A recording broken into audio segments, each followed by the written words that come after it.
Friends, पिछले दिन हम लोग वायरस के बारे में अध्ययन किए थे। आज हम लोग वायरस के आगे वायराइड्स और प्रायन के बारे में स्टडी करेंगे।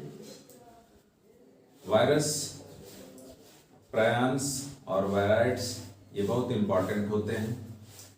इनका अध्ययन आपके लिए बहुत आवश्यक है, इससे अक्सर प्रश्न पूछे जाते हैं। तो आइए चलते हैं। आज की जो वीडियो है वायराइड्स और प्रायन्स के ऊपर बनाई गई है। हम वायराइड्स के बारे में स्टडी कर रहे हैं। वायराइड्स क्या होता है, इस चार्ट के माध्यम से हम आपको समझाने का प्रयास करेंगे। सबसे पहले वायराइड्स की जो खोज है वो टीओ डायनर एक साइंटिस्ट हैं, टीओ डायनर के द्वारा 1971 में किया गया था। ये टीओ डायनर एक साइंटिस्ट जिन्होंने वायराइड्स को खोजा था और कह रहा है कि वायराइड्स जो होते हैं स्मॉलर देन वायरस, यानी वायरस से छोटे होते हैं। वायराइड्स की संरचना जो है वायरस से छोटी होती है और वायरस के 1/10 1/10 पार्ट होता है, यानी 1/10वां हिस्सा वायरस का होता है वायराइड्स, अर्थात अति सूक्ष्म होता है, स्मॉलर देन वायरस। इससे वायराइड्स के द्वारा रोग उत्पन्न होते हैं और वायराइड्स इससे रोग उत्पन्न होता है और जो उत्पन्न रोग होता है वो पोटैटो यानी आलू के ट्यूबर, जो आलू है उसका कंद जिसको बोलते हैं, आलू के कंद में इसके द्वारा बीमारी उत्पन्न किया जाता है और जो आलू का कंद होता है वो चटक करके टूट जाता है और एक कोशिका से दूसरे कोशिका में या एक कंद से दूसरे कंद में इनका स्थानांतरण जो है स्पर्श के माध्यम से हो जाता है और इस तरह से आलू के तमाम कंद जो है टूट करके चटक जाते हैं, यानी नष्ट होते चले जाते हैं।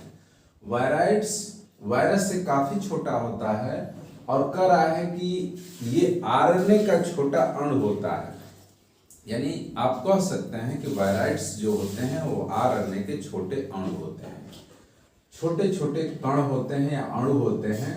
ये अणु वृत्ताकार एक सूत्री होते हैं, यानी ये वृत्ताकार होते हैं, सर्किल नुमा होते हैं और एक सूत्री अणु होते हैं। ये आरएनए के अणु होते हैं, यानी वायराइड्स जो है आरएनए के अणु होते हैं, वायरस से छोटे होते हैं और ये कह रहा है कि ये 300 न्यूक्लियोटाइड के मोनोमर के बने होते हैं, यानी 300 न्यूक्लियोटाइड मिल करके वो वायरस के 300 मोनोमर न्यूक्लियोटाइड, एकलकी न्यूक्लियोटाइड की जो संरचना है वो मिल करके और वायराइड्स का निर्माण करती है। यानी आरएनए का ये अणु तो होता है, लेकिन इसमें कह रहा है कि 300 न्यूक्लियोटाइड से यह मिल करके बना होता है, इनका कंपोजिशन होता है। साथ ही साथ ये कोशिकाओं में प्रोलिफरेशन द्वारा, प्रचुरोद्भवन द्वारा, प्रोलिफरेशन यानी प्रचुरोद्भवन इसको कहते हैं,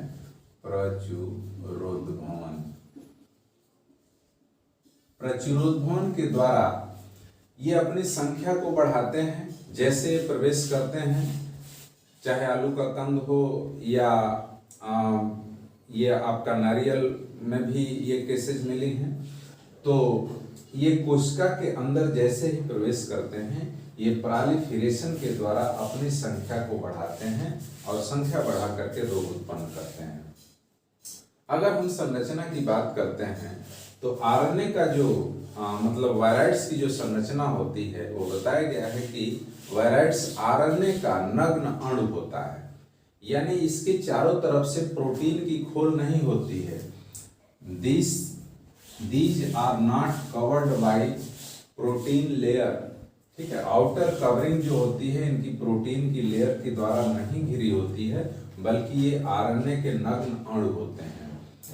साथ ही साथ ये पौधों में प्रवेश करने का जो इनका माध्यम होता है, जो तरीका होता है, वो सामान्य वायरस के जैसा नहीं होता है, बल्कि ये पौधे में घाव बना देते हैं, किसी तरह का वाउंड्स क्रिएट कर देंगे, घाव बना देंगे और उस घाव के द्वारा उसके अंदर, उस पौधे के अंदर क्षति करते हुए, उसको मतलब क्षति पहुंचाते हुए अंदर प्रवेश कर जाते हैं, या कीटों के द्वारा भी अंदर प्रवेश करते हैं।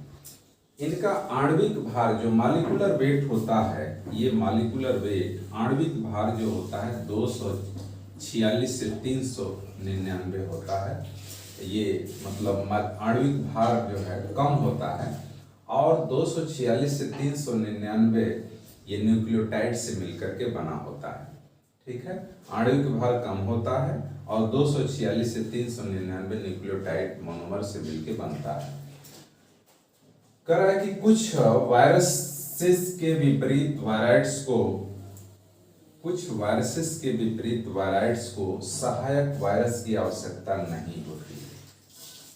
कुछ वायरस के विपरीत वायराइड्स को जो एसेसरी वायरस होते हैं या सहायक वायरस होते हैं, उनकी आवश्यकता नहीं पड़ती है। वायराइड्स में आरएनए द्वारा प्रोटीन निर्माण नहीं होता, ये भी बहुत महत्वपूर्ण पॉइंट है। वायराइड्स में आरएनए के द्वारा प्रोटीन नहीं बनता है, यानी आपको मालूम है कि प्रोटीन निर्माण में जो है आरएनए की महत्वपूर्ण भूमिका होती है, लेकिन वायराइड्स के अंदर जो है आरएनए के द्वारा प्रोटीन का निर्माण नहीं होता है। साथ ही साथ इनका रेप्लिकेशन केंद्रक में होता है। किसमें होता है? केंद्रक में होता है, यानी रेप्लिकेशन मीन्स द्विगुणन। जो द्विगुणन की प्रक्रिया होती है वायराइड्स के अंदर, वो केंद्रक के अंदर होती है, न्यूक्लियस के अंदर होती है। बाकी में आप देखेंगे कि न्यूक्लियस प्लस साइटोप्लाज्म के अंदर जो है वो रेप्लिकेशन होता है, लेकिन यहाँ पे रेप्लिकेशन केंद्रक के अंदर होता है। तो डियर स्टूडेंट्स, वायराइड्स के बारे में आज हम लोग अध्ययन किए कि वायराइड्स क्या होता है। तो वायराइड्स एक आरएनए का नग्न अणु होता है, जिसकी खोज टीओ डायनर ने किया था 1971 में, और यह आलू के अंदर कंद में चटक रोग उत्पन्न करता है, और यह छोटा होता है, 1/10वां हिस्सा होता है किसका? वायरस का। ठीक है, आगे हम देखते हैं प्रायंस क्या होता है। ये प्रायंस जो होता है वो प्रोटीन का अणु होता है। किसका अणु होता है? प्रोटीन का अणु होता है। डीसी गजडू सेठ, ये साइंटिस्ट का नाम है, डीसी गजडू सेठ द्वारा प्रायंस की खोज 1968 में की गई थी। डीसी गजडू शेख नामक साइंटिस्ट थे जो प्रायन को खोजे थे और 1968 में खोजे थे। कह रहा है कि ये प्रोटीन के छोटे अणु होते हैं, बहुत ही स्मॉलेस्ट मॉलिक्यूल होते हैं प्रोटीन के, जो 4 से 6 एनएम व्यास के होते हैं। ठीक है, 4 से 6 एनएम व्यास के ये प्रोटीन के छोटे अणु होते हैं। ये न्यूगिनी के अंदर मनुष्य में लाफिंग डिजीज, न्यूगिनी के अंदर मनुष्य में लाफिंग डिजीज, हंसी रोग उत्पन्न करता है, जिसको कि एक शब्द में हम कुरु बोलते हैं। क्या बोलते हैं? कुरु। देखिए मस्तिष्क के अंदर कह रहा है कि 20 मस्तिष्क के अंदर कुछ ऐसे जीन होते हैं जो इनके संश्लेषण का नियंत्रण करते हैं, प्रायंस के संश्लेषण का नियंत्रण करते हैं। इन जीनों के द्वारा जो मस्तिष्क की कोशिकाओं में पाए जाते हैं, और ये प्रायंस के संश्लेषण के लिए उत्तरदायी होते हैं। इसे स्लो वायरस इन्फेक्शन बताया गया है। क्या बोला मैंने? स्लो वायरस इन्फेक्शन, यानी धीमी गति का वायरस का संक्रमण होता है, बहुत धीमी गति से होता है, अर्थात स्लो वायरस इन्फेक्शन है। साथ ही साथ मनुष्य में कंपनशील लकवा, पागलपन, गाय में पागलपन, ठीक है, इसी के द्वारा उत्पन्न होता है। मनुष्य के अंदर कंपनशील लकवा है, पागलपन है, गाय में पागलपन है, ये प्रायंस के द्वारा होता है, जो एक प्रोटीन का छोटा सा अणु होता है, और यह 4 से 6 एमएम व्यास का होता है। प्रायंस नाम स्टैनले प्रूजिनर द्वारा दिया गया था। प्रायंस नाम जो है स्टैनले प्रूजिनर एक साइंटिस्ट थे जो दिए थे, और इस खोज के द्वारा जो है कह सकते हैं कि इस नाम के लिए उन्हें 1971 में 1997 में नोबेल प्राइज मिला था। क्या मिला था? नोबेल प्राइज मिला था। ये 90 डिग्री सेंटीग्रेड और प्रयांश की क्या विशेषता होती है? कह रहा है कि 90 डिग्री सेंटीग्रेड ताप पर निष्क्रिय नहीं होते हैं, नॉट एक्टिव, यानी ये कह रहा है कि ये 90 डिग्री सेंटीग्रेड पर 90 डिग्री सेंटीग्रेड टेम्परेचर भी रहेगा तो ये सक्रिय ही रहेंगे, निष्क्रिय नहीं होंगे, जबकि वायरस 90 डिग्री सेंटीग्रेड पर निष्क्रिय हो जाते हैं, नॉन एक्टिव हो जाते हैं। ठीक है, तो ये विशेषता है। डीएनए तथा आरएनए का, नेक्स्ट कर रहा है कि डीएनए तथा आरएनए का पाचन करने वाले एंजाइम, फिर से मैंने क्या बोला? डीएनए तथा आरएनए का पाचन करने वाले एंजाइम प्रयाण को हानि नहीं पहुंचाते हैं, यानी उसको नुकसान नहीं पहुंचा सकते हैं।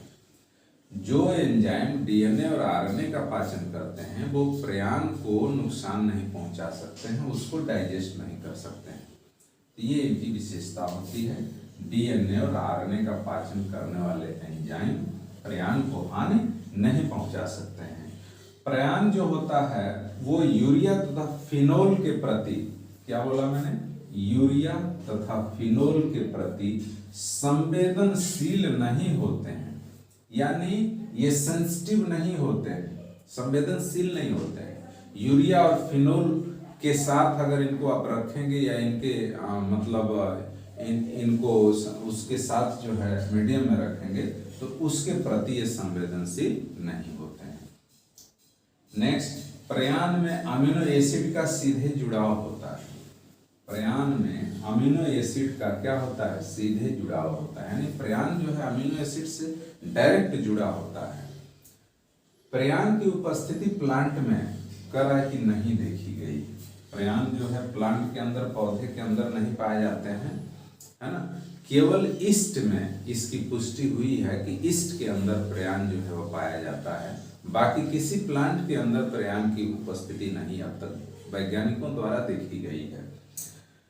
साथ ही साथ जंतुओं में बीमारियों को TSES कहते हैं। देखिए ये बहुत इंपॉर्टेंट पॉइंट है। जंतु में ये रोग उत्पन्न करते हैं, तमाम रोग होते हैं जंतुओं के, तो उस बीमारी को हम TSES कहते हैं, ट्रांसमिसेबल स्पॉन्जिफॉर्म इंसेफेलोपैथी। TSES को क्या कहते हैं? ट्रांसमिसेबल स्पॉन्जिफॉर्म इंसेफेलोपैथी कहते हैं। ठीक है, ये जंतुओं के अंदर जो बीमारी होती है उसको TSES के नाम से जानते हैं। साथ ही साथ प्रयाण जो होता है एक PRP यानी एक प्रोटीन है, PRP है। प्रयाण क्या है? एक PRP है, एक तरह की प्रोटीन होती है और जिसका निर्माण तंत्रिका कोशिका के द्वारा होता है, यानी नर्व सेल्स के द्वारा होता है। तो प्रयाण एक प्रोटीन है जिसका निर्माण तंत्रिका कोशिका के द्वारा होता है, जिनका संश्लेषण तंत्रिका नर्व सेल से ही करती हैं। तो इस तरह से हम आपको वायराइड्स और प्रयान्स के बारे में डिटेल जानकारी दिए। वायराइड्स क्या होता है, प्रयान्स क्या होता है, किस तरह के रोग उत्पन्न करते हैं। आगे और भी इससे जो भी है आगे अच्छी वीडियो लेकर आएंगे। आज बस इतना ही। Thanks for